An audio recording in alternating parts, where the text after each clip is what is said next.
following is a production of The garage area. Welcome into the garage area. This is the Spring Bristol recap show, and I'm not even 100% sure that I've woken up yet because I got a real good nap during that race with Kyle Larson out front for 247,000 laps and really didn't see a whole lot of other passing besides that. But the positive side of that is my pick and Kyle Larson did win the race. The downside is your pick and Denny Hamlin finished second. So even though that I won the race, I didn't gain a ton of points, which is disappointing. But hey, that's what happens sometimes. I'm just glad that I didn't finish in the basement. Um, Honestly, I think that the garage area is exactly who you should be following to figure out who's going to run well because well, I mean, really, they shouldn't pay attention to anything that I say, but it sounds like you at least have a good pick each and every week finishing. What your average finish this year has got to be what? Sixth place is my average finish, and I think the Daytona Bubba Wallace wrecking out was what hurt that even more. So that was this is the first week since Daytona that you've gained points on me, or have a positive point gain, or whatever you want to say it. But and that was 10 points. And then you're down to 120 point Oh, deficit. good. So That's only what, 3 full races? um yes, because now the max points you can gain is 60, or you can gain 50. You can gain 60 if your driver wins both stages, and wins both stages in the race is 60. If he gets the fastest lap, that's 61 points, and I can get 1 point. So the best you can gain is 60. So Okay, so 2 full races. yeah. Not okay. Well, that pretty much takes us through what our picks were this week and where they ended up. Did you feel like Denny had a shot at winning the race at any point? Like, did you pretty much think when Larson took the lead, oh, Adam's got it this week? Pretty much. I mean, what was it, stage one? I think Denny finished second behind him, and then stage two, Denny fell back to fourth or fifth at that point. And I'm like, well, he's going to run a top 10 and stuff. And Denny got back up to second, and I just kind of waited to see how the green flag pit stops fell through. And I think Denny pitted a little bit earlier, and even though tires didn't mean a whole lot, they did do a little bit. But Kyle pitted soon enough that it netted out to nearly nothing. Once Kyle took off with the lead, I thought, oh, this is going to be what it is, unless a caution came out and a restart and things got shaken up. But that was where I was thinking. So my thoughts were pretty much when Kyle Larson was leading, I was like, he's had a great weekend. Should have won the truck race, won the Xfinity race, and here he is leading a ton of laps in the Cup Series race. And then I'm like, Ryan picked Denny Hamlin, and Denny's in second, and always finds a way to beat me somehow or the other. So while it was a domination day by Larson, I was a little bit nervous for most of that. And it was kind of one of those deals to where it's like I almost hate picking people that I don't want to root for because you're sitting there going, hooray, Kyle Larson's going to win this race. And as a fan of the sport, I didn't really want to see Larson win. And on the same side, I want to get one of my picks right finally. So that was a little bit conflicting there. But as an HMS fan, I wanted to see him win. But as a guy who wants to beat you every week and stuff, I'm like, man, Danny, go get him, you know? You have a 2 race lead. Who cares? I know, but I don't know. I got a Just jealous competitive because I won side. March Madness this year. Anyway, uh, so I guess that kind of brings us to the rating of the race. We've talked about it a little bit. I've obviously given a little bit of my opinion. I'll give my rating after you give yours. What do you give it, and tell me why you think that? I don't know. I'll go 4. Maybe I gave myself too high of hopes after the practice. Because you saw these guys ran 20 laps and tires were shredding and stuff. I thought, all right, they're going to have tire management and passing and this and that. And I don't know, maybe I'm just set in my ways, but this car on short tracks is just absolutely terrible. Even though I don't know what to say, even though, because HMS, who I root for, Chase Elliott obviously has been probably one of the not running as well as my favorite driver, but HMS as a whole is in like the top tier team, going to probably be winning the most races with this car. But it just, I don't even know how to explain it. I'm not an engineer, but it just seems like whoever gets out front just pulls away. Once these cars get single file spread out, I mean, Larson obviously could lap guys and stuff, but um, it just, I don't know, it just doesn't seem like everyone gets set in their spot and they can't gain here or there, with the exception of a couple people, and it just seems like a train going around in circles. Yeah, I agree. So you got a 4 on this one. Yeah, Yeah, that's pretty generous. I know. I just like, I don't know what I'm I'm trying to think. I don't want to like give anything less than that just in case there's something worse out there. But Yeah, I'm sure there's things that are worse out there, but you gotta grade it related to this racetrack. And Bristol was my favorite racetrack. Still is. And uh, I don't know. It's not even close to that anymore. Like I just loved everything about the racetrack, how you drove it. Anytime I played a video game, if I had to pick one random track to just go race at, it was always Bristol. And just loved Bristol. And this is the kind of racing that we see there now is just not good at all. And we can get into the discussion a little bit later about the car, the tires, whatever the case is. But yeah, there was nothing compelling about this race. And I want to say, it has nothing to do with the fact that Kyle Larson dominated. Because I've seen races where certain guys dominate a race, and there was still something else in the pack to watch as far as guys racing for this position or that position or whatever. And guys coming through the field that were fast that just didn't have track position. You didn't have any of that. It was just stagnant. It was like watching water flow. That was it. And um, I don't know. It just there was nothing compelling about the race at all. It gets a 2 from me. I don't know where Jeff Gluck's poll ended up. When I voted on it, it was like 19%. Yes, it was a good race. It was bad. And I'm not gauging my rating based on the poll, but they did seem to line up this week. yeah, I mean, Larson dominated the Xfinity Series race, and I thought that was a far better race than the Cup race. It just, Yeah. yeah, I mean, you got different levels of talent and stuff too. I think that helps and whatnot. I mean, you put the Cup guys in there, it may not have been as dominant or less passing, but I just, I don't know. It just, this car is just isn't it right now. So you mentioned the race car.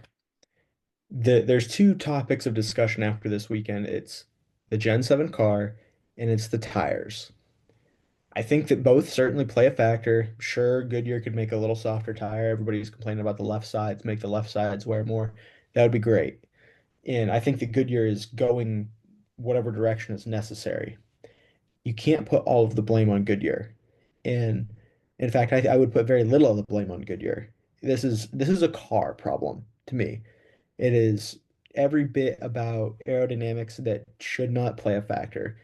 And Denny Hamlin talked about this on his podcast, and this is what is, to me, the most crucial factor in what makes good racing.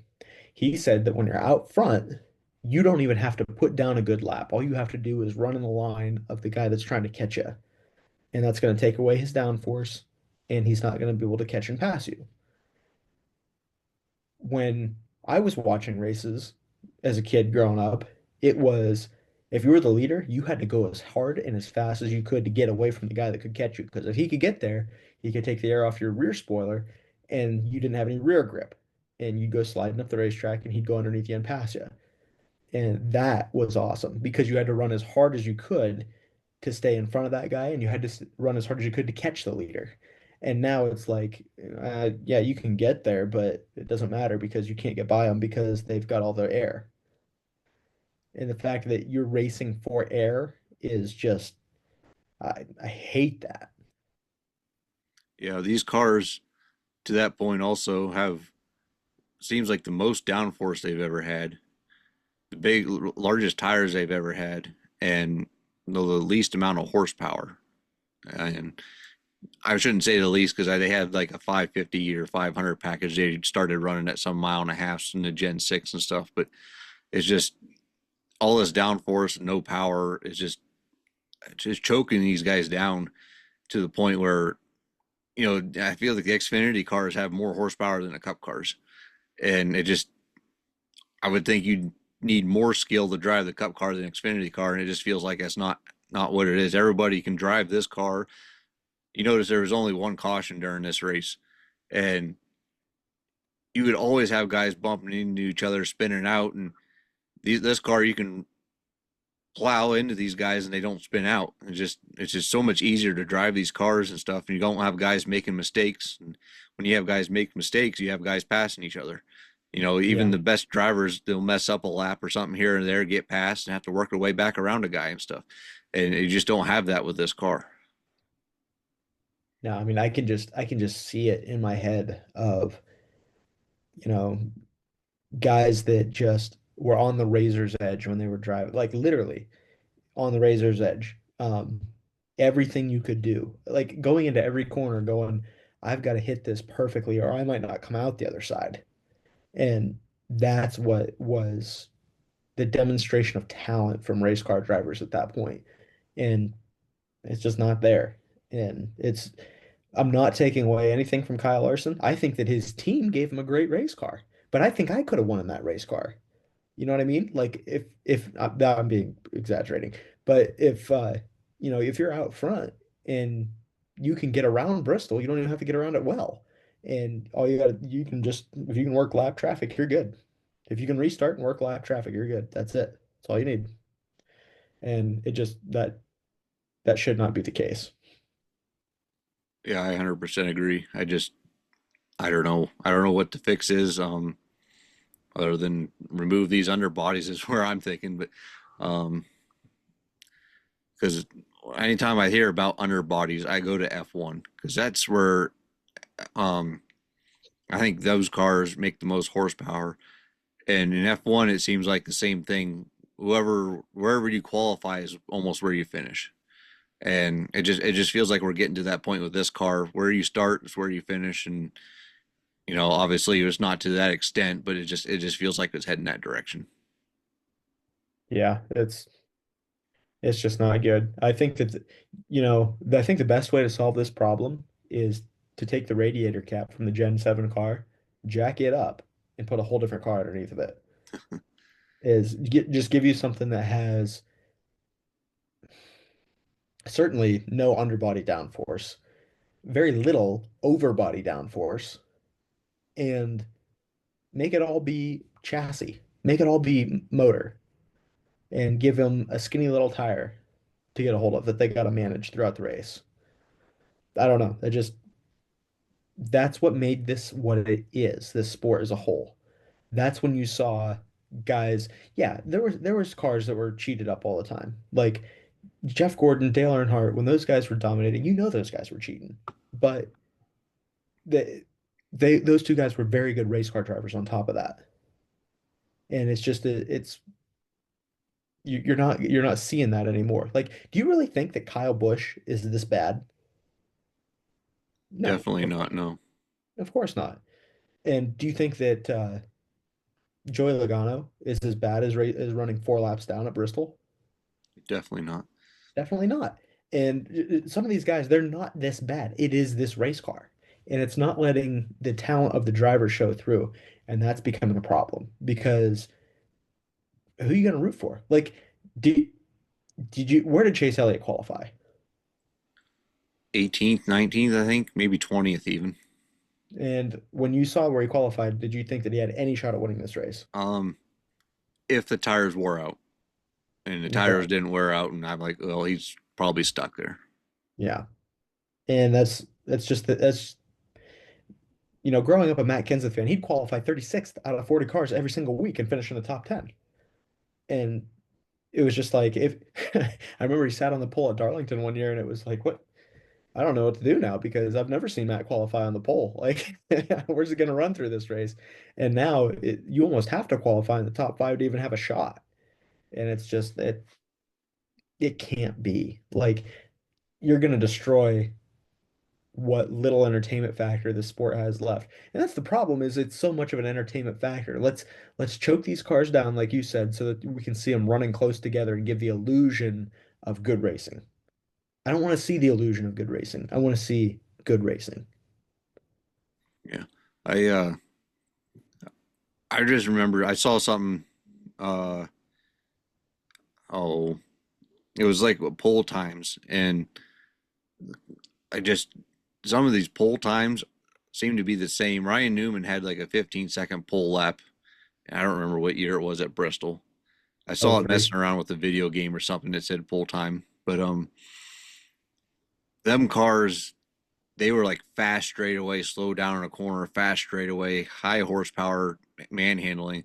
These guys are like blipping off the throttle a little bit into the corner and right back 100% onto the throttle.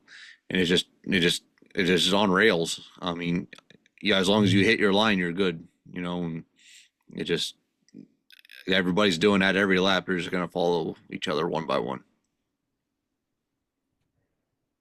Does iRacing or NR 2003 let you race the Gen 4 cars?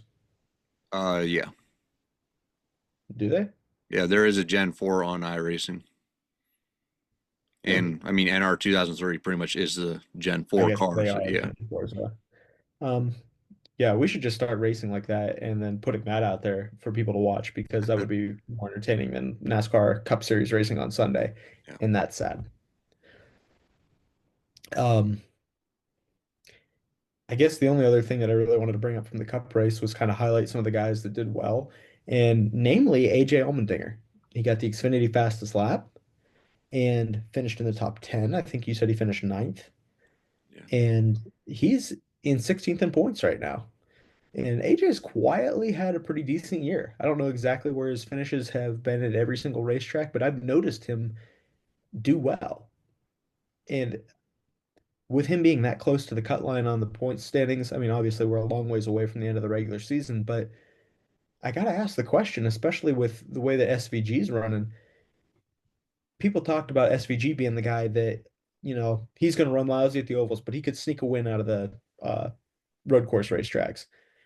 As bad as he's running and as good as AJ's running, do you think that AJ Allmendinger has a better shot at winning a road course race than SVG? I really didn't see that at Coda because SVG obviously ran up front real well at Coda. And I don't know where AJ was, but I don't remember him being in the top five as far as like running up front. Obviously I know AJ will be strong at the road courses. Um, I wouldn't say I kind of put them on the same tier level as a threat at the road courses. Um, I guess I'd have to see more, but AJ has definitely run far exceed. I can't even speak. Far exceeded anything I expected him to do this year. Um, yeah, I was at Homestead. I noticed it too. I think he was running top 10 at Homestead.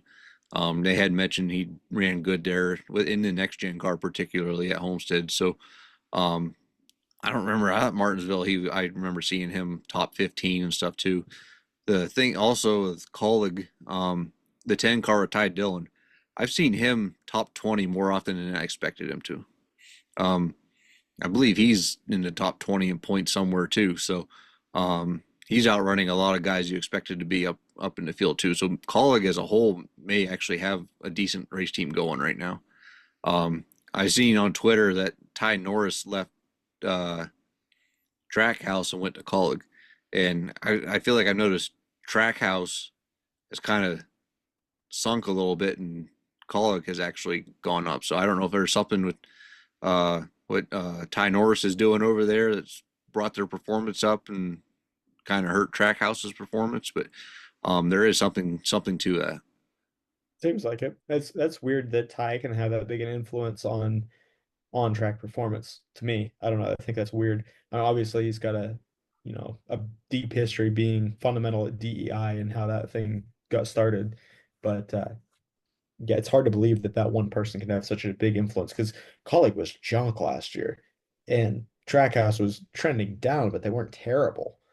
And now it's Trackhouse is no pretty much nowhere to be found. Like Ross Chastain, the only reason that he is in the position that he's in is because he takes the entire racetrack away from people. And so you just can't drive around him. But Yeah, you're right. Colleague has surprised me as a whole organization, as being better than I thought they would be. Um, I don't really don't have much else from the Cup race. Yeah, I don't either. Just watching cars goes in circles. That's kind of the um oh, I can't even think of the word I'm looking for. The stereotype of NASCAR fans Yeah, watching cars goes in circles. We're starting to that's get to what it that felt point like. now, but yeah. Um, it actually for for God, I don't know if it was the very first time, but I haven't watched a whole lot of golf in my life. But I watched the last two or three holes of the Masters after the Cup race. Way more exciting than the Cup race. Oh yeah. The I, golf tournament I was heard more. about it. It was pretty exciting, but I didn't watch it or even know it was on. So No, I mean, like, it wasn't like, oh man, that was a phenomenal finish to the Masters. I'm saying just comparatively to the Cup race, a golf tournament was more exciting. And yeah, I mean, that there was a situation where, the guy that was leading, um, had a lead and then blew it on a short putt. And then they had to go to a playoff and he ended up winning the playoff, sudden death on the first hole. But it was like, yeah, yes, it was exciting for a golf tournament, but it was way more exciting than the Cup race, and that's sad. The Xfinity race, Larson dominated that too. Like you said, I thought there was some better racing in that as a whole. So I didn't really care that Larson dominated it.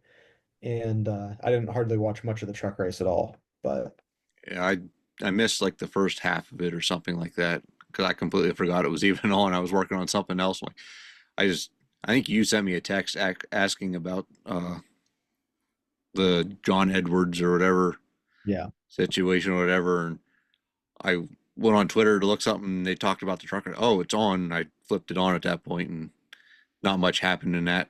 That was really noteworthy. Larson finished second, just coming up short for the triple for the second time this year. So um, that's all I remember from that one. So yeah. It's like the crown has been passed from one Kyle to the other. It's now Kyle Larson we have to worry about sweeping the weekend every time he gets in a lower level cars rather than Kyle Busch. what did you think of Larson's comments on Harvick wanting to embarrass the field? I don't know if you happen Yeah. to see that or not. Um, on Harvick's podcast, you mean? Yeah, Yeah.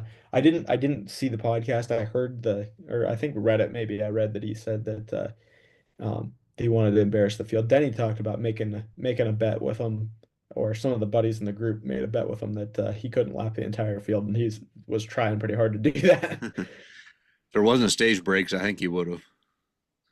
Yeah, I'm sure he probably would have. He had that much speed. Yeah, That's a situation where I do think that there's a disparity in talent there in those series between Kyle Larson and those guys. Like I think that you can argue that Kyle might be the best in the world. He's definitely better than anybody in those series. yeah, but